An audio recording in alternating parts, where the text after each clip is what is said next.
Hello नमस्कार मेरे प्यारे साथियों। राजस्थान पशु परिचर भर्ती परीक्षा 2024 एनिमल अटेंडेंट के लिए दोस्तों आज का ये मॉडल पेपर भाई 21वां आज आपके सामने लेकर आ चुका हूँ। जी हाँ मेरे प्यारे साथियों, इससे पहले मैं टोटल आपको भाई अभी तक 20 मॉडल पेपर दोस्तों कंप्लीट करा चुका हूँ। अगर आपने नहीं देखा तो दोस्तों मैं आपको वीडियो के डिस्क्रिप्शन में लिंक दे दूंगा, जाकर दोस्तों जरूर देखना। प्रत्येक क्वेश्चन की एकदम फुल डिटेल के साथ एक ऑथेंटिक सोल्यूशन दोस्तों यहाँ पर आपको देखने को मिलेगा, जो सीधा दोस्तों आपकी एग्जाम में एक रामबाण एक मील का पत्थर दोस्तों साबित होगा। 21 मॉडल पेपर दोस्तों आज कंप्लीट हो जाएंगे। और दोस्तों मैं दावे के साथ बता रहा हूं, अगर आप आपकी एग्जाम तक इन मॉडल पेपर्स को अगर कंटिन्यू देखते हो ना, तो दोस्तों आपकी एग्जाम में आपकी किस्मत कितनी औकात नहीं कि आपके सिलेक्शन को रोक ले। बिल्कुल दोस्तों एक ऑथेंटिक यूनिक और एक जेन्युइन कंटेंट द्वारा तैयार किया गया मॉडल पेपर है, जहां से दोस्तों सीधा आपकी एग्जाम में क्वेश्चन दोस्तों हूबहू आपको देखने को मिलेगा। तो चलिए दोस्तों शुरू करते हैं। आज किस 21वें मॉडल पेपर का पहला प्रश्न क्या होगा। यहां पर देखिए दोस्तों क्या बोल रहा है। वालर किस जनजाति का प्रसिद्ध नृत्य है भाई। सांसियों का, बीलों का, ग्रासियों का, दोस्तों चारणों का। वालर नृत्य दोस्तों किस जनजाति से संबंधित है, तो ये दोस्तों ग्रासियों से संबंधित है भाई। ग्रासियों का प्रसिद्ध नृत्य है वालर नृत्य है। और दोस्तों यहाँ पे नोट करना, इससे संबंधित कुछ इंपोर्टेंट फैक्ट बता रहा हूँ। वालर नृत्य में दोस्तों किसी भी प्रकार के वाद्य यंत्र का यूज नहीं किया जाता है ना, वाद्य यंत्र का उपयोग नहीं किया जाता। ये एग्जाम में क्वेश्चन पूछा जाता है कि ग्रासिया जनजाति का वह कौन सा नृत्य है जिसमें किसी भी प्रकार के वाद्य यंत्र का उपयोग नहीं किया जाता है, तो दोस्तों ये वालर नृत्य है, इस बात का ध्यान रखना। ठीक है, इसके अलावा देखिए दोस्तों मैं आपको ग्रासिया जनजाति से संबंधित कुछ इंपॉर्टेंट फैक्ट बता रहा हूं, जो अक्सर एग्जाम में बार बार पूछे जाते हैं। नोट करना, अगर आपको दोस्तों ग्रासिया जनजाति के प्रमुख नृत्य याद करने हो तो इसका एक छोटा सा फॉर्मूला बता रहा हूं। जिंदगी में कभी दोस्तों ग्रासिया जनजाति के प्रमुख नृत्य भाई गलत नहीं होंगे। ये छोटा सा फॉर्मूला है, रावालू कुमाजोगो दोस्तों आपको याद करना है। क्या? रावालू कुमाजोगो। इसमें दोस्तों ग्रासिया जनजाति के सभी नृत्य आ चुके। जैसे दोस्तों इसमें रा का मतलब हो गया रायण नृत्य, नोट करना रायण नृत्य। वा का मतलब वालर नृत्य, वालर नृत्य। लू का मतलब लूर नृत्य। कू का मतलब कूद नृत्य। मा का मतलब दोस्तों मांदल नृत्य। जय का मतलब जवारा नृत्य। और गो का मतलब गौर नृत्य। ये सभी नृत्य दोस्तों किसके हैं? ग्रासिया जनजाति के प्रसिद्ध नृत्य हैं, तो अक्सर एग्जाम में दोस्तों बार बार पूछे जाते हैं। तो नोट करना रावालू कुमाजो को आपको याद करना है। इसके अलावा दोस्तों ग्रासिया जनजाति की एक प्रसिद्ध संस्था है जिसका नाम है हेलरू संस्था।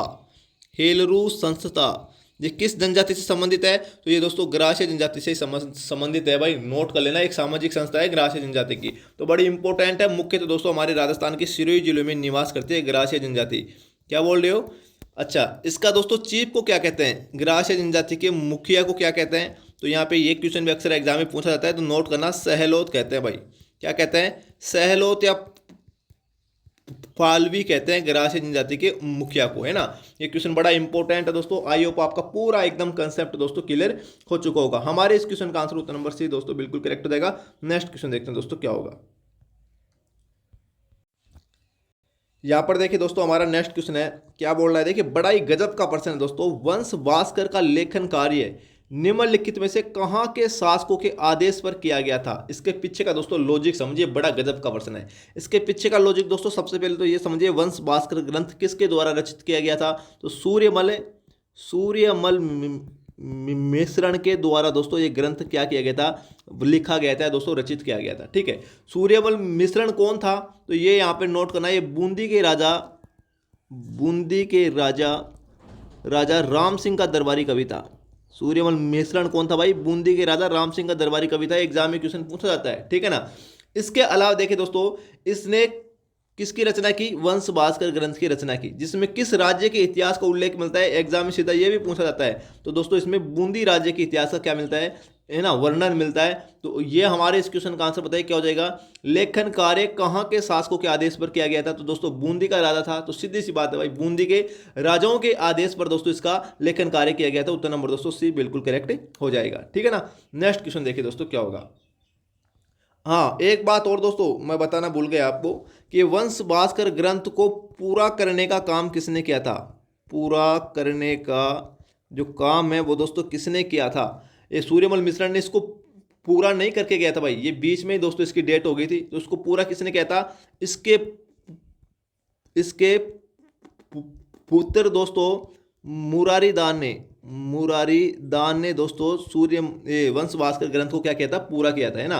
तो वंश भास्कर ग्रंथ को पूरा करने का काम किसने किया था, मुरारी दान ने किया था। मुरारी दान कौन था, सूर्यमल मिश्र का बेटे का नाम था, ठीक है।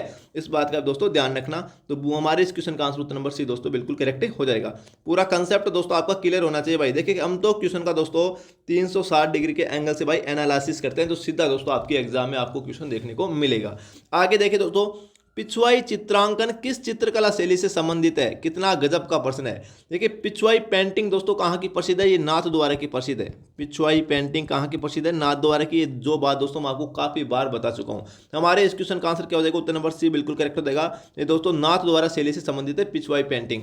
एग्जाम में क्वेश्चन ये पूछा जाता है, जो पिछवाई पेंटिंग है ना, पिछवाई पेंटिंग है वो दोस्तों किस पर की जाती है, कागज पर की जाती है, कपड़े पर की जाती है। तो यहाँ पे नोट करना, ये दोस्तों कपड़े पर की जाती है, कपड़े पर की जाती है पिछवाई पेंटिंग। ये एग्जाम में क्वेश्चन दोस्तों पूछा गया है, इसलिए मैं आपको बता रहा हूँ, ठीक है। अब दोस्तों जो नाथद्वारा चित्रकला शैली है, इसकी 2 महिला चित्रकार फेमस है, जो अक्सर एग्जाम में पूछी जाती है। वो कौन कौन सी है, एक का नाम है कमला और एक का नाम है दोस्तों इलायची। इलायची, ये नाथद्वारा चित्रकला शैली की 2 महिला चित्रकारों का दोस्तों नाम है, जो अक्सर एग्जाम में पूछा जाता है। इसके अलावा देखिए दोस्तों, जो हमारा नाथद्वारा है, यहाँ की भाई काफी सारी चीजें दोस्तों फेमस है। नोट करना दोस्तों, बड़ी गजब की बात बताने वाला हूं आपको। नाथद्वारा है हमारा राजसमंद में पड़ता है। यहाँ की दोस्तों राजस्थान की संस्कृति के हिसाब से, राजस्थान के इतिहास के हिसाब से दोस्तों काफी सारी चीजें फेमस है, जहां से दोस्तों अक्सर राजस्थान कर्मचारी चयन बोर्ड दोस्तों हमारा हर बार क्वेश्चन पुट अप करता है। तो 1 नंबर दोस्तों लगा के लिखना। यहाँ की दोस्तों गुलाबी गणगौर प्रसिद्ध है, गुलाबी गणगौर प्रसिद्ध है दोस्तों नाथद्वारा चित्रकला शैली की, है ना, नाथद्वारा की, ठीक है ना। इसके अलावा ये कब मनाई जाती है, तो चैत्र शुक्ल पंचमी को गुलाबी गणगौर मनाई जाती है।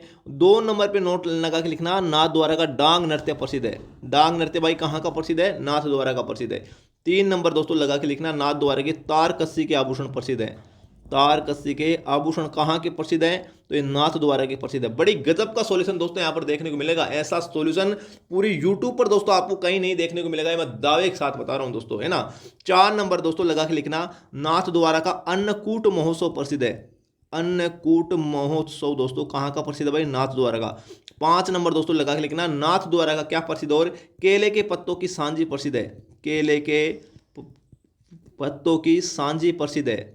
और एग्जाम में दोस्तों एक बार सेकंड ग्रेड एग्जाम में क्वेश्चन पूछा गया था कि नाथद्वारा के केले के पत्तों की सांझी प्रसिद्ध है। इसमें सांझी का अर्थ का मतलब क्या होता है, सांझी का मतलब क्या होता है, तो दोस्तों इसमें सांझी का मतलब होता है पार्वती, पार्वती, ठीक है ना। इस बात का ध्यान रखना, ठीक है ना। 6 नंबर दोस्तों लगा के लिखना, नाथद्वारा का हवेली संगीत प्रसिद्ध है। हवेली संगीत भाई कहाँ का प्रसिद्ध है, ये नाथद्वारा का ही फेमस है दोस्तों, इस बात का ध्यान रखना। और दोस्तों यहाँ पे नोट लगा के लिखना, 7 नंबर पर सबसे ऊंची शिव प्रतिमा जिसे हाल ही में बनाया गया है, ये भी दोस्तों हमारी नाथद्वारा में स्थित है। तो बड़ा गजब का दोस्तों प्रश्न है ना। नाथद्वारा का हमारे पिछवाई पेंटिंग कहाँ की प्रसिद्ध है, नाथद्वारा की। गुलाबी गणगौर नाथद्वारा की। डांग नृत्य नाथद्वारा का। तारकसी के आभूषण नाथद्वारा के। अन्नकूट महोत्सव नाथद्वारा का। केले के पत्तों की सांझी नाथद्वारा की। और हवेली संगीत कहाँ का प्रसिद्ध है, नाथद्वारा का। रट लेना दोस्तों, ऐसा कंटेंट, ऐसा 24 कैरेट ब्रह्मास्त्र कंटेंट आपको दोस्तों इसी प्लेटफॉर्म पर भाई देखने को मिलता है। Q50 जीके क्लासेस को दोस्तों अभी भी बता रहा हूँ, अगर नौकरी लगना है तो दोस्तों अभी सब्सक्राइब कर लीजिए भाई, ठीक है। नेक्स्ट क्वेश्चन देखिए दोस्तों क्या होगा, यहाँ पर देखिए जो हमारा नेक्स्ट क्वेश्चन दोस्तों, लोक देवता गोगा जी दशरथ शर्मा के अनुसार किस शासक के समकालीन थे।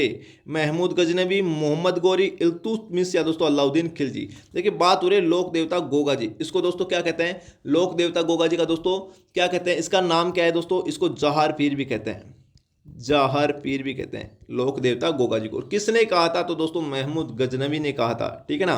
उत्तर नंबर 1 बिल्कुल करेक्ट हो जाएगा। ये लोक देवता गोगा जी महमूद गजनवी के समकालीन थे, और दोस्तों इसी महमूद गजनवी ने लोक देवता गोगा जी को जहार पीर की उपाधि दी थी, ठीक है। अब दोस्तों थोड़ी सी बात कर लेते हैं भाई लोक देवता गोगा जी की। इनका जन्म कहाँ हुआ था दोस्तों लोक देवता गोगा जी का, तो चूरू के गांव ददेरवा में दोस्तों इसका जन्म हुआ था लोक देवता गोगा जी का, ठीक है। ये अक्सर एग्जाम में क्वेश्चन पूछा जाता है। देखिए किस लोक देवता का थान दोस्तों खेजड़ी के पेड़ के नीचे होता है, तो लोक देवता गोगा जी का जो थान होता है वो खेजड़ी के पेड़ के नीचे होता है ना। अगर दोस्तों अगर आपको पूछ ले कि लोक देवता का मेला कब, लोक देवता गोगा जी का मेला कब मनाया जाता है, तो दोस्तों भाद्रपद कृष्ण नवमी को दोस्तों, जिसको गोगा नवमी बोलते हैं, लोक देवता गोगा जी का मेला दोस्तों भाद्रपद कृष्ण नवमी गोगा नवमी को दोस्तों आयोजित किया जाता है, ठीक है। एग्जाम में दोस्तों अभी हाल ही में क्वेश्चन पूछा गया था आरपीएससी द्वारा, यहाँ पे नोट करना कि गोगा जी के घोड़े का नाम क्या है, गोगा जी के घोड़े का नाम दोस्तों क्या है? ये क्वेश्चन दोस्तों आज तक अभी तक आपने नहीं तो कहीं दोस्तों पढ़ा होगा, गोगा जी के घोड़े के नाम। तो दोस्तों यहाँ पे नोट करना, गोगा जी के घोड़े की बात कर रहा हूँ दोस्तों मैं, घोड़े की, न कि दोस्तों घोड़ी की बात कर रहा हूँ। घोड़ी अलग है और घोड़ा अलग है। लोक देवता गोगा जी के घोड़े का नाम है जवाड़िया। जवाड़िया दोस्तों, इस बात का ध्यान रखना, ठीक है। और घोड़ी पूछे तो दोस्तों आपको करना है नीली घोड़ी। नीली घोड़ी, ये लोक देवता गोगा जी की घोड़ी का नाम है, ठीक है। पूरा कंसेप्ट आपका दोस्तों क्लियर। नेक्स्ट क्वेश्चन देखते हैं दोस्तों क्या होगा। क्या बोले हो? बिट्ठू मेहा, हाँ बिल्कुल सही बात है दोस्तों। बिट्ठू मेहा, बिट्ठू मेहा के रावले में, बिट्ठू मेहा के रावले में किस लोक देवता के बहादुर के कृत्य उपलब्ध हैं? अगर आपको क्वेश्चन ऐसा पूछ लिया जाए तो दोस्तों आपको करना है गोगा जी भाई, ठीक है, गोगा जी, ठीक है ना। बिट्ठू में यहाँ के रावले में किस लोक देवता के बहादुर के कृत्य उपलब्ध है? तो दोस्तों गोगा जी आ जाएगा। हमारे इस क्वेश्चन का आंसर उत्तर नंबर 1 बिल्कुल करेक्ट हो जाएगा भाई। जैसा क्वेश्चन पूछा आपको वैसा दोस्तों आंसर करना है। मुझे नहीं लगता इससे बाहर गोगा जी से संबंधित कोई क्वेश्चन दोस्तों पूछा जाएगा। आगे देखिए दोस्तों क्या बोल रहा है। 1857 के विद्रोह के दौरान मेजर बर्टन और उसके 2 पुत्र कहां मारे गए थे? नशीराबाद, एरनपुरा, जोधपुरा या दोस्तों कोटा? देखिए दोस्तों 1857 की क्रांति के दौरान मेजर बर्टन दोस्तों कहां का पॉलिटिकल एजेंट था? तो कोटा का पॉलिटिकल एजेंट था दोस्तों, इस बात का ध्यान रखना है, ठीक है। तो कोटा में दोस्तों जयदयाल मेहराब खां, जयदयाल और दोस्तों एक व्यक्ति और था मेहराब खां, मेहराब खां, ये दोनों व्यक्ति दोस्तों 1857 की क्रांति का नेतृत्व कर रहे थे। कहां पर? कोटा में। को इनके द्वारा दोस्तों, इनके द्वारा इस मेजर बर्टन की हत्या कर दी गई। साथ में इसके 2 पुत्र भी दोस्तों मारे गए। 2 पुत्रों का नाम क्या क्या है? तो यहाँ पे नोट करना, इसके पुत्र का नाम है, एक का नाम है हरेंक और एक का नाम है ओर्थर।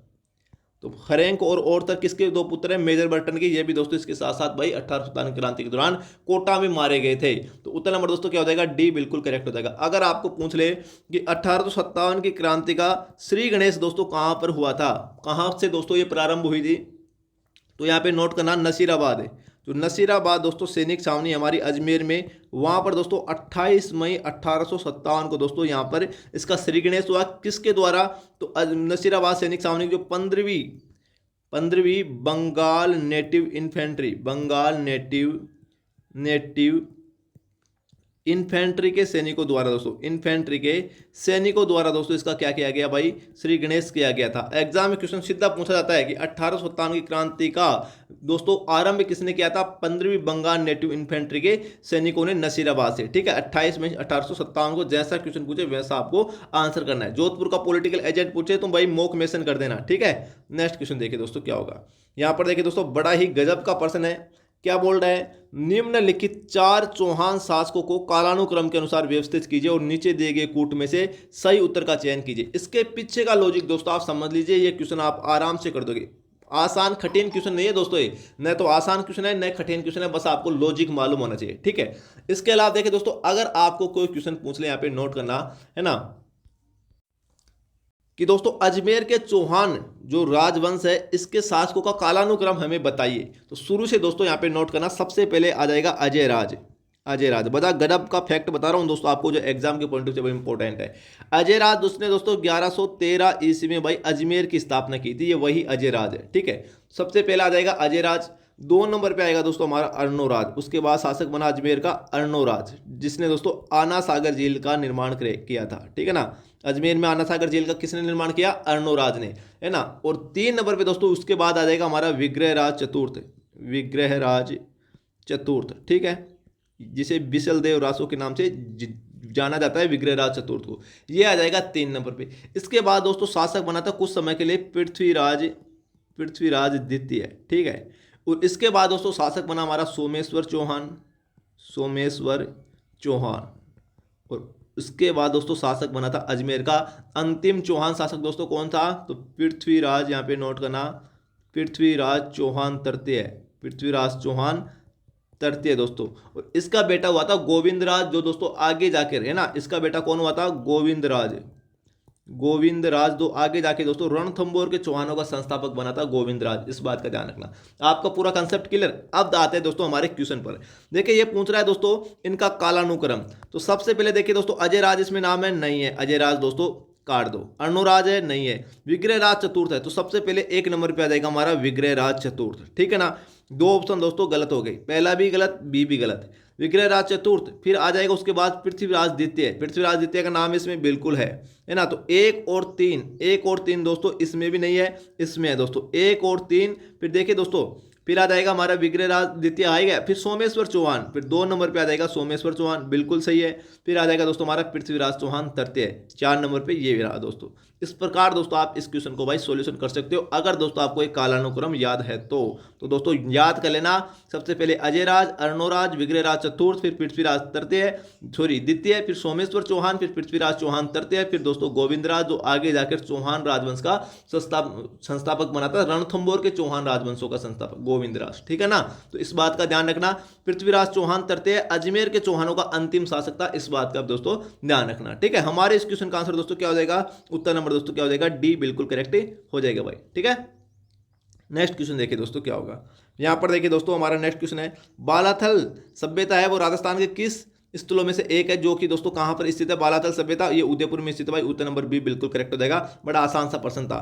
देखिए सीकर में पहले हमारी गणेश्वर सभ्यता आती थी, गणेश्वर सभ्यता आती थी सीकर जिले के नीमका थाना में। अब नीमका थाना को स्वयं को दोस्तों क्या बना देगा, जिला बना देगा, तो ध्यान रखना नीमका थाना जिले में गणेश्वर सभ्यता। भीलवाड़ा में दोस्तों एक सभ्यता है बागोर सभ्यता, 2 अक्सर एग्जाम में पूछी जाती है, किस नदी पर स्थित है, कोठारी नदी पर, तो इस बात का ध्यान रखना। हनुमानगढ़ में दोस्तों हमारी गग्गा नदी के किनारे कालीबंगा सभ्यता है, तो ये सभी बातें दोस्तों ध्यान रखना। नेक्स्ट क्वेश्चन देखिए भाई क्या होगा। यहाँ पर देखिए दोस्तों प्रत्यक्ष में परिणाम की जरूरत नहीं है, ये क्वेश्चन थोड़े दिनों पहले दोस्तों मैं आपको दूसरे पेपर में करवाया था, दूसरे किसी पेपर में दोस्तों मैं आपको ये क्वेश्चन करवाया था, हूबहू दोस्तों बिल्कुल डिट्टो क्वेश्चन दोस्तों यहाँ पर देख लीजिए आपके सामने है। प्रत्यक्ष में परिणाम की जरूरत नहीं है दोस्तों, बिल्कुल आरपीएससी और राजस्थान कर्मचारी चयन बोर्ड द्वारा दोस्तों आज तक जो क्वेश्चन पूछे गए हैं उनका फुल डिटेल के साथ दोस्तों यहाँ पर सॉल्यूशन देखने को मिलता है, जो सीधा आपके एग्जाम में आपको हूबहू देखने को मिलेंगे। यहाँ पर देखिए क्वेश्चन क्या कह रहा है, भूतपूर्व कोटा रियासत की महिला स्वतंत्रता सेनानी थी।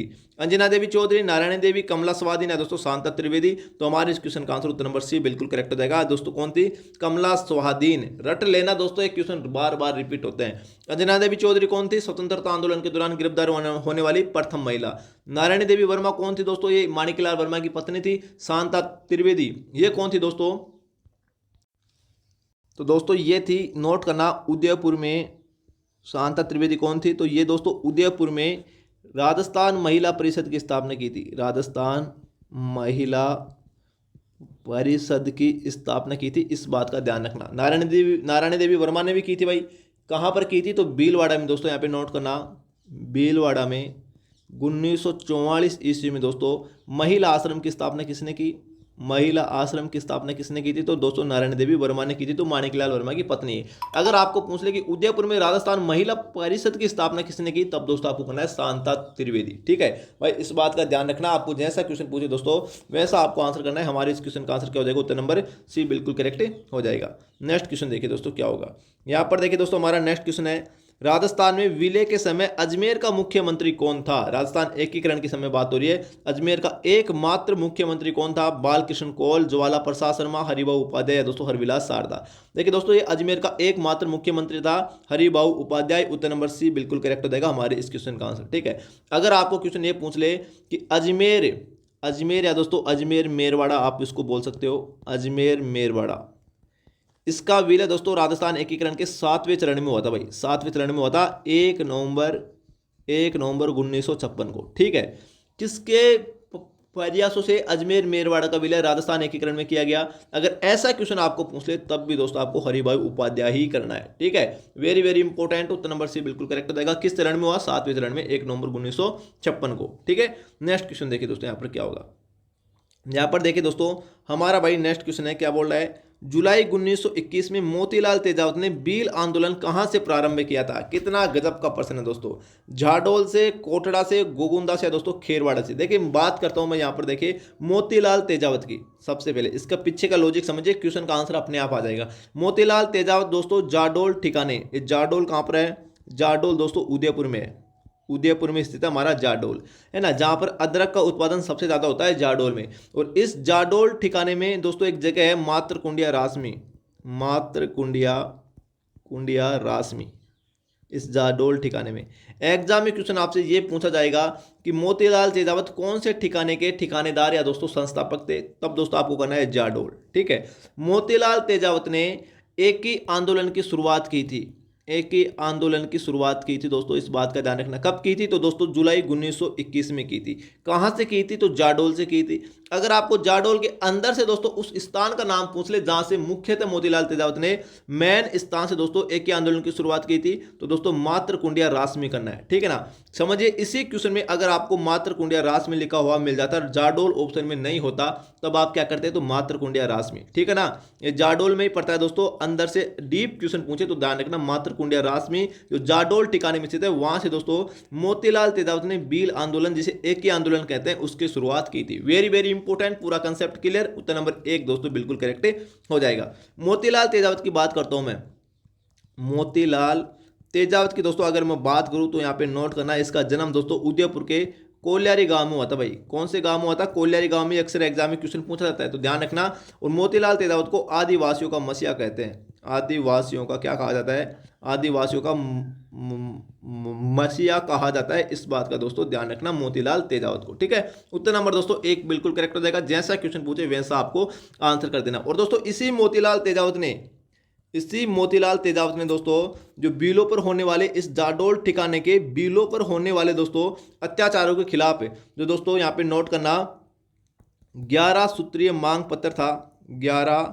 21 सूत्रीय जो मांग पत्र था दोस्तों, मांग पत्र था, वो दोस्तों मेवाड़ के महाराणा फतेह सिंह के समक्ष प्रस्तुत किया था। फतेह सिंह के समक्ष प्रस्तुत किया था कि मेवाड़ के किस महाराणा के समक्ष मोतीलाल तेजावत ने बीलों पर होने वाले अत्याचारों के खिलाफ 21 सूत्रीय मांग पत्र दोस्तों प्रस्तावित किया था, तो फतेह सिंह के समक्ष, जिसे दोस्तों क्या कहा जाता है? मेवाड़ पुकार कहा जाता है, इस बात का ध्यान रखना। तो मेवाड़ पुकार का संबंध भी दोस्तों किससे है? मोतीलाल तेजावत से है, इस बात का भी दोस्तों ध्यान रखना, ठीक है भाई। पूरा दोस्तों आपका मुझे नहीं लगता कि मोतीलाल संबंधित से दोस्तों इससे बाहर कोई क्वेश्चन आ जाएगा, ठीक है। नेक्स्ट क्वेश्चन देखिए दोस्तों क्या होगा। यहाँ पे दोस्तों नोट करना, बड़ा गजब का प्रश्न है भाई। राजस्थान के प्रथम राज्यपाल कौन थे? गुरुमुख निहाल सिंह, संपूर्णानंद शास्त्री, सरदार हुकुम सिंह या दोस्तों सरदार जोगिंदर सिंह। राजस्थान के प्रथम राज्यपाल दोस्तों यहाँ पे नोट करना हमारे सरदार गुरुमुख निहाल सिंह थे। उत्तर नंबर 1 बिल्कुल करेक्ट हो जाएगा। देखिए दोस्तों राजस्थान एकीकरण के 7वें चरण 1 नवंबर 1956 को राज्यपाल से पहले दोस्तों राज प्रमुख का पद चलता था। राज प्रमुख का पद चलता था। इस राज प्रमुख के पद को दोस्तों कब समाप्त किया गया? 1 नवंबर 1956 को नया पद दोस्तों सृजित किया गया राज्यपाल का। नया पद किसका सृजित किया गया? राज्यपाल का। और राज्यपाल राजस्थान के प्रथम राज्यपाल दोस्तों किसे बनाया गया? सरदार गुरुमुख निहाल सिंह को, ठीक है। अगर आपको क्वेश्चन ये पूछ ले कि राजस्थान में सबसे पहले जो दोस्तों राष्ट्रीय आपातकाल लगा था, उस समय राजस्थान के जो राज्यपाल थे वो कौन थे? तो डॉक्टर संपूर्णानंद शास्त्री, इस बात का दोस्तों ध्यान रखना, ठीक है। नेक्स्ट क्वेश्चन देखिए दोस्तों क्या होगा। यहाँ पर देखिए दोस्तों हमारा नेक्स्ट क्वेश्चन है भाई, रानी जी की बावड़ी राजस्थान के किस जिले में दोस्तों स्थित है? बूंदी में, बीकानेर में, जयपुर में, दोस्तों जोधपुर में। रानी जी की बावड़ी दोस्तों ये बूंदी में स्थित है। उत्तर नंबर 1 बिल्कुल करेक्ट हो जाएगा। और इस रानी जी की बावड़ी को क्या कहते हैं? बावड़ियों का सिरमौर। बावड़ियों का सिरमौर कहा जाता है रानी जी की बावड़ी को, इस बात का दोस्तों ध्यान रखना है। इसका निर्माण किसने करवाया था? तो यहाँ पे नोट करना राव अनिरुद्ध सिंह, जो बूंदी के राजा थे दोस्तों, राव अनिरुद्ध सिंह, इसकी रानी ने दोस्तों इसका निर्माण करवाया था। उसका नाम था दोस्तों 1699 ईस्वी में करवाया था भाई, इस बात का ध्यान रखना है। डेट बड़ी इंपॉर्टेंट है, एग्जाम में पूछी जाती है। लॉर्ड कंवर नाथावती ने दोस्तों किसने करवाया था? लॉर्ड कंवर नाथावती ने दोस्तों इस रानी जी की बावड़ी का दोस्तों निर्माण करवाया था। बूंदी में स्थित है। 1699 में राव अनिरुद्ध सिंह की रानी, बावड़ियों का सिरमौर कहते हैं रानी जी की बावड़ी को, ठीक है। अगर आपको बूंदी को पूछ ले तो बूंदी को दोस्तों बावड़ियों का शहर कहते हैं। बावड़ियों का क्या कहते हैं? शहर कहते हैं। अगर आपको इंग्लिश में भी दोस्तों काफ़ी बार एक क्वेश्चन पूछ लेता है, तो दोस्तों इसको क्या कहते हैं? सिटी ऑफ स्टेप वेल्स दोस्तों, इस बात का ध्यान रखना। बूंदी को बावड़ियों का शहर कहते हैं, सिटी ऑफ स्टेप वेल्स, ठीक है। जैसा क्वेश्चन पूछे वैसा दोस्तों आपको आंसर करना है। नेक्स्ट क्वेश्चन देखिए दोस्तों क्या होगा। आगे देखिए दोस्तों, मूसी महारानी की छतरी कहाँ स्थित है? बीकानेर, जोधपुर, अलवर या दोस्तों रामगढ़ है। तो मूसी महारानी की छतरी दोस्तों हमारी अलवर जिले में स्थित है। कितने खंभों की है भाई? 80 खंभों की छतरी है, अलवर में स्थित है, ठीक है। इसका निर्माण किसने करवाया था? ये मूसी महारानी कौन थी? तो ये दोस्तों यहाँ पे नोट करना, अलवर के महाराजा बख्तावर सिंह। बख्तावर सिंह की कौन थी दोस्तों? पासवान थी दोस्तों, इस बात का ध्यान। इसकी रानी नहीं थी, बख्तावर सिंह की रानी नहीं थी। बख्तावर सिंह की क्या थी?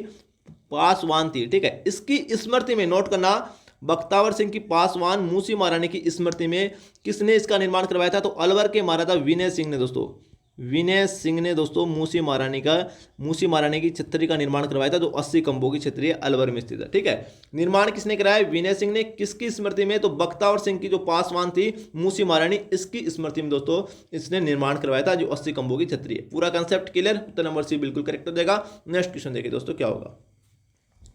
निम्नलिखित में से राजस्थान में जल दुर्ग है। देखिए राजस्थान में टोटल 3 ही जल दुर्ग हैं, उनमें से कौन सा है? अचलगढ़, लोहागढ़, गागरोन दुर्ग या चित्तौड़गढ़ दुर्ग। देखिए दोस्तों हमारे इस क्वेश्चन का आंसर हो जाएगा उत्तर नंबर सी बिल्कुल करेक्ट हो जाएगा। गागरोन का जो दुर्ग है वो झालावाड़ में स्थित है, और ये दोस्तों क्या है? एक प्रकार का जल दुर्ग है।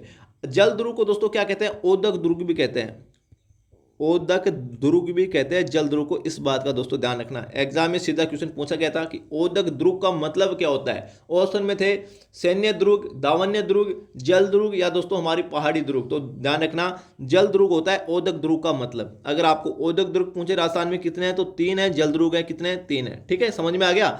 आगे देखिए दोस्तों, 3 जल दुर्ग कौन कौन से राजस्थान में? एक तो गया हमारा गागरोन का किला, एक है दोस्तों बैंसरोड़गढ़ का किला, बैंसरोड़गढ़ का किला, ये कहाँ स्थित है? चित्तौड़गढ़ में स्थित है। और एक हमारा शेरगढ़ का किला, शेरगढ़ जो 12 जिले में स्थित है। ये तीनों किले दोस्तों क्या है? जल दुर्ग है। इस बात का ध्यान रखना। ठीक है, उत्तर नंबर सी बिल्कुल करेक्ट हो जाएगा। नेक्स्ट क्वेश्चन देखिए दोस्तों क्या होगा। यहाँ पर देखिए भाई नेक्स्ट क्वेश्चन है, मारवाड़ के अजीत सिंह महाराजा थे, वो किसके पुत्र थे? जसवंत सिंह प्रथम के, इंदर सिंह के, अभय सिंह के, दोस्तों दुर्गादास राठौड़ के। अजीत सिंह थे वो दोस्तों हमारे जसवंत सिंह प्रथम के क्या थे? पुत्र थे। इस बात का ध्यान रखना। ठीक है, इसके अलावा देखिए इस अजीत सिंह को क्या कहा जाता है? कान का कच्चा कहा जाता है। मारवाड़ के कौन से शासक को कान का कच्चा कहा जाता है? तो दोस्तों अजीत सिंह को कहा जाता है। मारवाड़ के कौन से शासक को दोस्तों हसमत वाला शासक कहा जाता है? हसमत वाला शासक कहा जाता है। तो दोस्तों हमारा आ जाएगा इसमें राव मालदेव को। राव मालदेव को दोस्तों हसमत वाला शासक कहा जाता है। राव मालदेव को 52 युद्धों का विजेता भी कहा जाता है, 52 युद्धों का विजेता भी कहा जाता है। इसके अलावा अगर आपको पूछ ले मारवाड़ का बूला बिसरा राजा किसे कहा जाता है? बूला बिसरा राजा किसे कहा जाता है? तो ये कहा जाता है रावचंद्र सेन को, रावचंद्र सेन को। और ये रावचंद्र सेन वही हैं जिसने दोस्तों अकबर की अधीनता स्वीकार नहीं की थी मरते दम तक। ठीक है ना, इसे मारवाड़ का क्या कहता है? महाराणा प्रताप भी कहते हैं। इसे मारवाड़ का महाराणा प्रताप भी कहा जाता है दोस्तों। इस बात का ध्यान रखना, क्योंकि इसने अकबर की अधीनता स्वीकार नहीं की थी। तो बूला बिसरा राजा किसे कहते हैं? मारवाड़ का रावचंद्र सेन को। हसमत वाला शासक दोस्तों राव मालदेव को कहते हैं। इसके अलावा हमारे अजीत सिंह को क्या कहते हैं? कान का कच्चा। और अजीत सिंह के कौन पुत्र थे? तो जसवंत सिंह प्रथम। उत्तर नंबर 1 बिल्कुल करेक्ट हो जाएगा। नेक्स्ट क्वेश्चन देखिए दोस्तों क्या होगा। यहां पर देखिए दोस्तों हमारा नेक्स्ट क्वेश्चन है क्वेश्चन नंबर 16। निम्नलिखित में से कौन सी गाय की नस्ल नहीं है? पशु परिचर की दृष्टि से वेरी इंपॉर्टेंट क्वेश्चन है भाई। ठीक है, थार पारकर, गिर, राठी या दोस्तों मुर्रा, गाय की कौन सी नस्ल नहीं है? तो उत्तर नंबर डी बिल्कुल करेक्ट हो जाएगा। मुर्रा दोस्तों जो नस्ल है वो भैंस की नस्ल है भाई, भैंस की नस्ल है ये दोस्तों, गाय की नस्ल नहीं है। उत्तर नंबर डी बिल्कुल करेक्ट हो जाएगा। थार पारकर गाय दोस्तों राजस्थान में, हमारे पश्चिमी राजस्थान मुख्यतः जैसलमेर में पाई जाती है, जैसलमेर में पाई जाती है। गिर गाय दोस्तों मुख्यतः हमारी अजमेर में पाई जाती है। ठीक है, राठी गाय दोस्तों मुख्यतः हमारी पाई जाती है बीकानेर में, बीकानेर में पाई जाती है, हमारी उत्तर पश्चिमी राजस्थान में पाई जाती है राठी गाय। इस बात का ध्यान रखना। ठीक है, और गिर गाय दोस्तों दक्षिणी पूर्वी मध्य राजस्थान अजमेर में पाई जाती है। इस बात का भी आपको मालूम होना चाहिए। अगर आपको पूछ रहे राजस्थान में कांकरेज गाय कहाँ पाई जाती है, तो कांकरेज गाय दोस्तों हमारी पाई जाती है दक्षिणी पश्चिमी राजस्थान में, दक्षिणी पश्चिमी राजस्थान में पाई जाती है। और मुख्यतः कहाँ पाई जाती है? जालोर में। इस बात का दोस्तों आपको मालूम होना चाहिए। अब देखिए दोस्तों कुछ इंपॉर्टेंट बात मैं आपको बता रहा हूँ।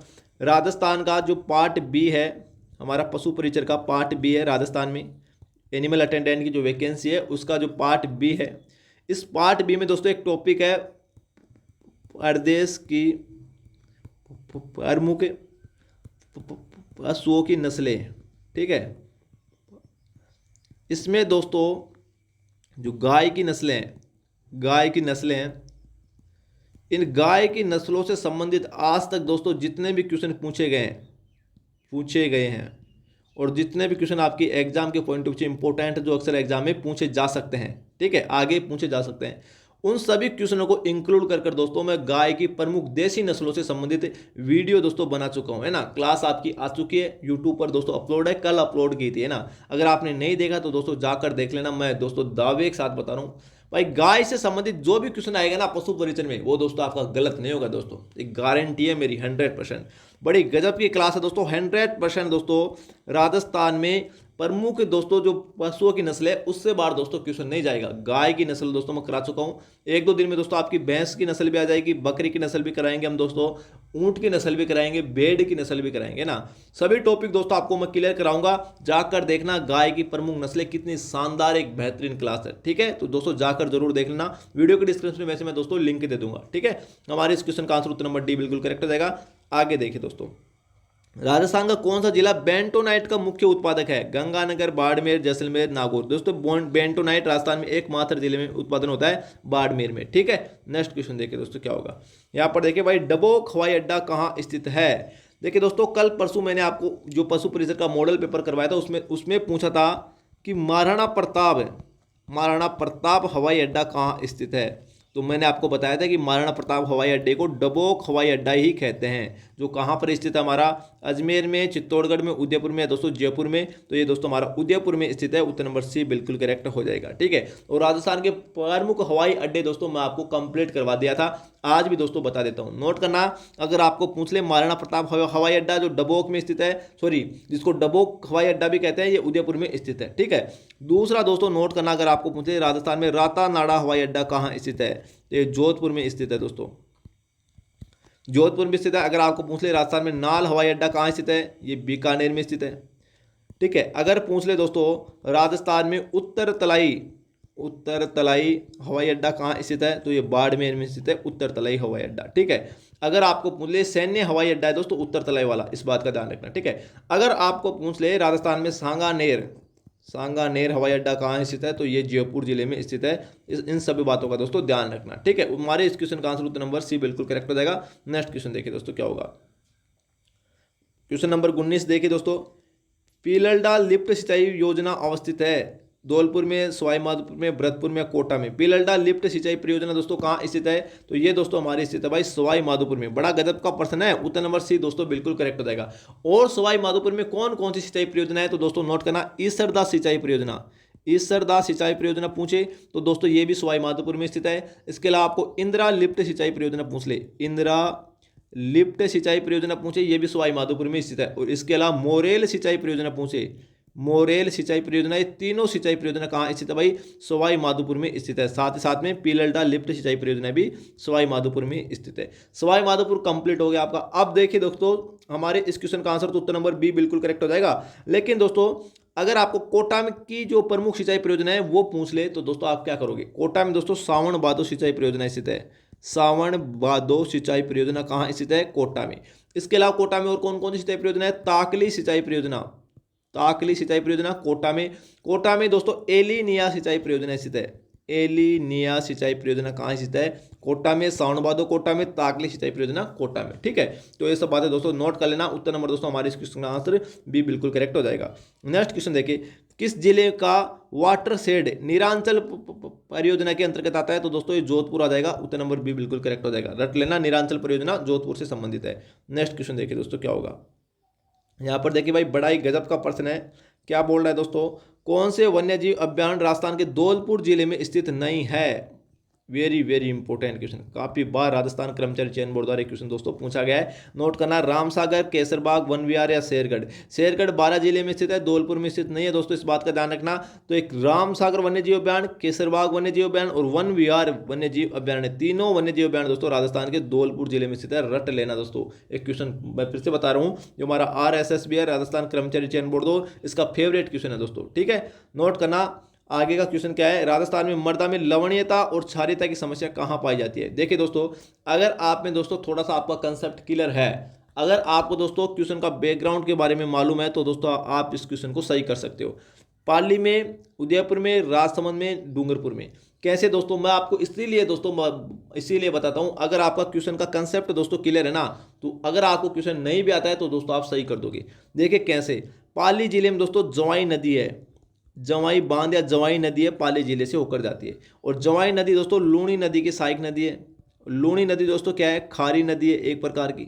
ठीक है, लूणी नदी क्या है, खारी नदी। तो दोस्तों यहाँ पे नोट करना, खारापन दोस्तों जिस नदी में होगा वहाँ की मृदा कैसी होगी, लवणीय होगी कि नहीं होगी। ठीक है ना। और लूणी नदी का प्रदूषण का कारण क्या है दोस्तों, रंगाई छपाई उद्योग, रंगाई छपाई उद्योग। एग्जाम में पूछ क्वेश्चन आता है कि लूनी नदी का प्रदूषण का कारण क्या है या जवाई नदी का प्रदूषण का कारण क्या है, तो दोस्तों रंगाई छपाई उद्योग। जहां पर रंगाई छपाई उद्योग होगा तो दोस्तों उस मिट्टी में क्या होगी भाई, क्षारीयता होगी कि नहीं होगी। तो हमारे इस क्वेश्चन का आंसर दोस्तों क्या हो जाएगा, उत्तर नंबर दोस्तों एक बिल्कुल करेक्ट हो जाएगा, पाली। ठीक है, नेक्स्ट क्वेश्चन देखिए दोस्तों क्या होगा। यहाँ पर देखिए राजस्थान का मरुस्थल का विस्तार दोस्तों किस दिशा में हो रहा है। जो उत्तर पश्चिमी मरुस्थलीय प्रदेश हमारा उत्तर पश्चिमी मरुस्थलीय जो प्रदेश है दोस्तों, उसका विस्तार किस दिशा में हो रहा है। देखिए राजस्थान की आकृति ये है, ये वाली होगी राजस्थान की आकृति। ठीक है, इस दिशा में दोस्तों उत्तर पश्चिमी मरुस्थलीय प्रदेश है। ठीक है, मतलब दोस्तों उत्तर और पश्चिमी मरुस्थलीय प्रदेश इस दिशा में दोस्तों क्या है, ये पूरा उत्तर पश्चिमी मरुस्थलीय प्रदेश है। इसका विस्तार किस दिशा की ओर हो रहा है, पूर्व से पश्चिम की ओर, दक्षिण से उत्तर की ओर, पश्चिम से पूर्व की ओर, दोस्तों उत्तर से दक्षिण की ओर। हमारे इस क्वेश्चन का आंसर क्या हो जाएगा, पश्चिम दिशा से पूर्व की ओर दोस्तों ऐसे इसका क्या हो रहा है, विस्तार हो रहा है। तो उत्तर नंबर क्या हो जाएगा, सी बिल्कुल करेक्ट हो जाएगा। ठीक है, नेक्स्ट क्वेश्चन देखिए दोस्तों क्या होगा। यहाँ पर देखिए भाई नेक्स्ट क्वेश्चन है, दक्षिणी पूर्वी राजस्थान क्षेत्र में स्थानांतरित कृषि निम्न में से किस नाम से जानी जाती है। क्वेश्चन काफी बार दोस्तों मैं आपको बता चुका हूँ, वालरा, खालरा, टापरा, दोस्तों झूमरा। देखिए दोस्तों दक्षिणी पूर्वी राजस्थान में मतलब बांसवाड़ा, डूंगरपुर, उदयपुर वाले क्षेत्र में दोस्तों जो स्थानांतरित कृषि की जाती है उसको वालरा के नाम से जाना जाता है। ठीक है, वालरा कृषि कहाँ की जाती है, राजस्थान में, दक्षिण पूर्वी राजस्थान में। अगर दोस्तों यह कृषि पहाड़ों पर की जाती है, यहाँ पे नोट करना, पहाड़ों पर की जाती है, तब दोस्तों इसको चिमाता के नाम से जाना जाता है। अगर यही कृषि दोस्तों मैदानों में की जाती है तब दोस्तों इसको किस नाम से जाना जाता है, तब दोस्तों इसको दजिया के नाम से जाना जाता है। इस बात का ध्यान रखना, वेरी वेरी इंपॉर्टेंट क्वेश्चन है। ठीक है, उत्तर नंबर दोस्तों क्या हो जाएगा, एक बिल्कुल करेक्ट हो जाएगा। नेक्स्ट क्वेश्चन देखिए दोस्तों क्या होगा। यहां पर देखिए दोस्तों हमारा नेक्स्ट क्वेश्चन है क्वेश्चन नंबर 25। कौन सी समवर्षा रेखा राजस्थान को दो बराबर भागों में बांटती है। दोस्तों जब कल मैंने आपको जो मॉडल पेपर बताया तो उसमें क्वेश्चन हूबहू पूछा गया था, उसमें भी पूछा गया था, और दोस्तों आज के पेपर में भी क्वेश्चन हूबहू पूछा गया है। इसलिए दोस्तों मैं आपको बता रहा हूं भाई, प्रत्यक्ष में परिणाम की जरूरत नहीं है। यहां से क्वेश्चन दोस्तों हूबहू आपके एग्जाम में आपको देखने को मिलेंगे। 44 सेंटीमीटर रेखा, 46 सेंटीमीटर समवर्षा रेखा, 48, 50। देखिए राजस्थान को लगभग दो बराबर भागों में दोस्तों 50 सेंटीमीटर समवर्षा रेखा दोस्तों क्या करती है, राजस्थान को दो बराबर भागों में 50 सेंटीमीटर की समवर्षा रेखा दोस्तों क्या करती है, बांटती है। इस बात का दोस्तों ध्यान रखना। ठीक है, इसके अलावा देखिए उत्तर पश्चिमी जो हमारा मरुस्थलीय है, उत्तर पश्चिमी जो मरुस्थल प्रदेश हमारा मरुस्थल प्रदेश है, उसके दो भाग है दोस्तों, एक तो है शुष्क और एक है अर्धशुष्क मरुस्थलीय प्रदेश, और एक है हमारा शुष्क मरुस्थलीय प्रदेश। एग्जाम में क्वेश्चन ये भी पूछा जाता है कि उत्तर पश्चिमी मरुस्थलीय प्रदेश को दो बराबर भागों में शुष्क और अर्धशुष्क में कौन सी समवर्षा रेखा बांटती है। तो दोस्तों ध्यान रखना 25 सेंटीमीटर समवर्षा रेखा। इस बात का दोस्तों आपको मालूम होना चाहिए भाई, जैसा क्वेश्चन पूछे वैसा आपको आंसर करना। उत्तर नंबर डी बिल्कुल करेक्ट हो जाएगा। नेक्स्ट क्वेश्चन देखिए दोस्तों क्या होगा हमारा। दोस्तों नेक्स्ट क्वेश्चन है, एक मिनट देखिए दोस्तों हमारा नेक्स्ट क्वेश्चन क्या है, राजस्थान के निम्नलिखित में से किस जिले में अवनाली का अपरदन की समस्या मुख्यतः होती है ना। उदयपुर में, सिरोही में, अलवर में या कोटा में। देखिए दोस्तों कोटा में चंबल नदी होती है, चंबल नदी है कोटा में, और इस चंबल नदी के द्वारा दोस्तों क्या होता है भाई, अवनाली का अपरदन किया जाता है। ठीक है ना, अवनाली का अपरदन की समस्या चंबल नदी के द्वारा होती है हमारे कोटा जिले में। उत्तर नंबर डी बिल्कुल करेक्ट हो जाएगा। और दोस्तों इसी चंबल नदी के द्वारा यहाँ पे नोट करना, उत्खात स्थलाकृति पाई जाती है। उत्खात स्थलाकृति अगर आपको पूछ ले, स्थलाकृति कहाँ पाई जाती है, तो दोस्तों कोटा में पाई जाती है, चंबल बेसिन में पाई जाती है। ठीक है, अगर आपको बीहड़ स्थलाकृति पूछे तो ये भी दोस्तों चंबल बेसिन में पाई जाती है। इस बात का ध्यान रखना, उत्तर नंबर डी बिल्कुल करेक्ट हो जाएगा। नेक्स्ट क्वेश्चन देखिए दोस्तों क्या होगा। यहाँ पर देखिए दोस्तों अगर आपको क्वेश्चन पूछ ले, राजस्थान के निम्नलिखित में से किस जिले में न्यूनतम वनाच्छादित क्षेत्रफल है, मतलब न्यूनतम वन किस जिले में है, तो चूरू में है, जालोर में है, गंगानगर में, सिरोही में, तो दोस्तों चूरू हो जाएगा। उत्तर नंबर बी बिल्कुल करेक्ट हो जाएगा। अगर आपको प्रतिशत पूछ ले तो दोस्तों आपको करना है जोधपुर, न्यूनतम 1% वाला जिला जोधपुर, सबसे न्यूनतम वन वाला जिला तो चूरू। ठीक है, नेक्स्ट क्वेश्चन देखिए दोस्तों क्या होगा। यहां पर देखिए दोस्तों हमारा नेक्स्ट क्वेश्चन है, राजस्थान की स्थलीय सीमा कितने किलोमीटर की है। स्थलीय सीमा पूछ रहा है 1070 किलोमीटर, 859 किलोमीटर, 826 किलोमीटर, या दोस्तों 5920 किलोमीटर। देखिए दोस्तों राजस्थान ये हो गया हमारा राजस्थान, ठीक है, और ये हो गई इसकी सीमा। तो ये वाली स्थलीय सीमा की बात करें, यहां से लेकर ये पूरी स्थलीय सीमा दोस्तों कितने किलोमीटर की है, तो ये 5920 किलोमीटर की है। उत्तर नंबर डी बिल्कुल करेक्ट हो जाएगा। अगर दोस्तों आपको राजस्थान की उत्तर से लेकर दक्षिण तक लंबाई पूछे कितनी है, तब दोस्तों आप क्या करोगे, 826 किलोमीटर दोस्तों उत्तर से दक्षिण राजस्थान की लंबाई है। अगर आपको पूर्व से पश्चिम पूछे, है ना, पश्चिम से पूर्व दोस्तों राजस्थान की लंबाई पूछे तब आप कितने करोगे, 859 किलोमीटर पश्चिम से पूर्व राजस्थान की लंबाई है। ठीक है, अगर आपको पूछे दोस्तों राजस्थान की अंतर्राष्ट्रीय सीमा कितनी है, जो वर्तमान में राजस्थान के 5 जिलों से लगती है, अनूपगढ़ भी दोस्तों इसमें शामिल कर लिया गया, तो 1070 किलोमीटर राजस्थान की अंतर्राष्ट्रीय सीमा। अगर आपको पूछे राजस्थान की अंतर्राज्यीय सीमा, अंतर्राज्यीय सीमा जो राजस्थान के 5 राज्यों से लगती है दोस्तों, है ना, कौन कौन से, पंजाब, हरियाणा, यूपी, एमपी और गुजरात, इनसे लगने वाली सीमा कितने किलोमीटर है, जिसे अंतर्राज्यीय सीमा कहते हैं। तो नोट करना, इस 5920 किलोमीटर में से दोस्तों आप 1070 किलोमीटर जो राजस्थान की अंतर्राज्यीय सीमा है ये माइनस कर दो तो दोस्तों कितनी आ जाएगी, 4850 किलोमीटर। ये दोस्तों क्या है, राजस्थान की अंतर्राज्यीय सीमा है। पूरा कंसेप्ट दोस्तों आपका क्लियर हो जाना चाहिए। ठीक है, उत्तर नंबर दोस्तों क्या हो जाएगा हमारा इस क्वेश्चन का आंसर। देखिए स्थलीय सीमा कितनी है, 5920 किलोमीटर। नेक्स्ट क्वेश्चन देखिए दोस्तों क्या होगा।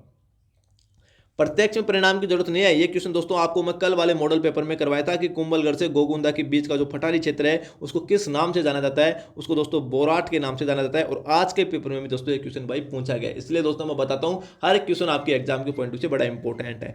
बोराट का पठार दोस्तों कुंभलगढ़ से गोगुंदा के मध्य स्थित है। इसके अलावा देखिए अगर आपको पूछे ऊपर माल का पठार, ऊपर माल का पठार, तो दोस्तों ये किसके मध्य स्थित है, ये यहाँ पे नोट करना, बिजोलिया से लेकर दोस्तों जो हमारा बैंसरोडगढ़ है, बैंसरोडगढ़ है, बैंसरोडगढ़, इसके मध्य का जो पठारी क्षेत्र है उसको ऊपर माल के पठार के नाम से जाना जाता है। ठीक है, मेसा का पठार पर दोस्तों हमारा चित्तौड़गढ़ का किला स्थित है, ये चित्तौड़गढ़ में स्थित है। ठीक है, मेसा का पठार पर कौन सा किला स्थित है, चित्तौड़गढ़ का किला। आबू का पठार दोस्तों सिरोही में स्थित है हमारा। उड़िया का पठार राजस्थान का सबसे ऊंचा पठार है, सबसे ऊंचा पठार दोस्तों आबू का पठार, सॉरी उड़िया का पठार जो सिरोही जिले में स्थित है, इसे राजस्थान का क्या कहते हैं, इंसेलबर्ग भी कहते हैं। इंसेलबर्ग दोस्तों राजस्थान के किस पठार को कहा जाता है, तो उड़िया के पठार को कहा जाता है। अगर आपको पूछे राजस्थान में लसाड़िया का पठार कहाँ स्थित है, लसाड़िया का पठार राजस्थान में कहाँ स्थित है, तो ये दोस्तों उदयपुर जिले में स्थित है, उदयपुर जिले में स्थित है। जैसा क्वेश्चन पूछे वैसा दोस्तों आपको आंसर करना है। नेक्स्ट क्वेश्चन देखिए दोस्तों क्या होगा, ये हमारा आज का भाई अंतिम प्रश्न है। क्या बोला है, निम्नलिखित में से कौन सी नदी राजस्थान की बंगाल की खाड़ी के अफवाह तंत्र का भाग नहीं है। देखिए बंगाल की खाड़ी में दोस्तों काफी सारी नदियां गिरती है, आपको याद करना है अरब सागर में गिरने वाली नदियां, अरब सागर में गिरने वाली नदियां, ये दोस्तों टोटल 5 से 6 नदियां ही हैं, है ना। कौन कौन सी दोस्तों, सोम, माही, जाखम, 3 नदी तो दोस्तों सीधी सीधी हो गई, सोम, माही, जाखम। इन नदियों के संगम पर डूंगरपुर में दोस्तों, डूंगरपुर में माघ पूर्णिमा को, एक अलग से दोस्तों मैं थोड़ा सा टॉपिक बता देता हूँ, माघ पूर्णिमा को दोस्तों यहाँ पे नोट करना, एक मेला बढ़ता है डूंगरपुर में, कहाँ पर, बेणेश्वर धाम पर, बेणेश्वर धाम पर दोस्तों, है ना।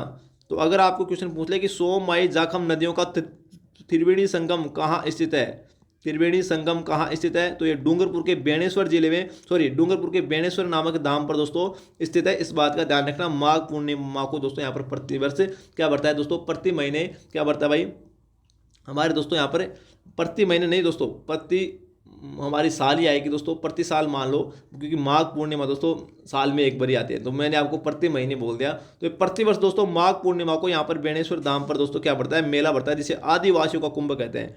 आदिवासियों का कुंभ किस मेले को कहा जाता है, तो बेणेश्वर धाम जो पर जो माघ पूर्णिमा को मेला बढ़ता है, बेणेश्वर मेला, उसको दोस्तों आदिवासियों का कुंभ कहते हैं। ठीक है, अब आते हैं दोस्तों हमारे क्वेश्चन पर। देखिए सोम, माही, जाखम, ये 3 नदियाँ हैं, ये सोम, माही और जाखम, ये जो 3 नदियाँ हैं, ये दोस्तों तीनों नदियाँ क्या है, अरब सागर में गिरने वाली नदियाँ हैं, अरब सागर में गिरने वाली नदियाँ हैं, अरब सागर में। इसके अलावा दोस्तों लूणी नदी भी अरब सागर में गिरती है।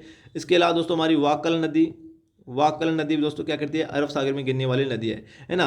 लूणी नदी, ये दोस्तों लूणी नदी बिल्कुल सही बात है दोस्तों, लूणी नदी अरब सागर में गिरने वाली नदी है। ठीक है, लूणी नदी अरब सागर में गिरने वाली, वाकर नदी हो गई। इसके अलावा दोस्तों पश्चिमी बनास नदी हो गई, पश्चिमी बनास नदी भी दोस्तों अरब सागर में गिरती है। तो इनमें दोस्तों कौन सी नदी है, देखिए माही नदी है ना, तो उत्तर नंबर दोस्तों क्या हो जाएगा, बी बिल्कुल करेक्ट हो जाएगा। ठीक है, चंबल, बनास, खारी, ये सब दोस्तों क्या गिरती है भाई हमारे दोस्तों अरब सागर में गिरने वाली नदियां नहीं है, बंगाल की खाड़ी में गिरने वाली नदी है, इस बात का ध्यान रखना। ठीक है, तो उत्तर नंबर दोस्तों क्या हो जाएगा हमारे इस क्वेश्चन का आंसर बी बिल्कुल करेक्ट हो जाएगा। ये सब बातें दोस्तों ध्यान रखना। ये था दोस्तों आज का हमारा मॉडल पेपर भाई, 21वां मॉडल पेपर आपका कंप्लीट हो चुका है आज पशु परिचर के लिए। ठीक है, अगर दोस्तों आपको ऐसे ही मॉडल पेपर देखने हैं आपकी एग्जाम तक, तो दोस्तों आपका सिलेक्शन समझिए पक्का है, आपका सिलेक्शन कोई रोक नहीं सकता, क्योंकि दोस्तों बिल्कुल ऑथेंटिक, यूनिक और एक जेन्युइन कंटेंट दोस्तों यहाँ पर आपको देखने को मिलेगा, जो सीधा दोस्तों आपकी एग्जाम में हूबहू छपेगा। आज के लिए दोस्तों इतना इतना ही, तब तक के लिए मिलते हैं दोस्तों अगली क्लास में। भाई पार्ट बी की क्लासें मैं आपको फिर से बता रहा हूँ शुरू हो चुकी है। राजस्थान में प्रमुख पशुओं की जो नस्लें हैं उनमें गाय की नस्लें हैं दोस्तों,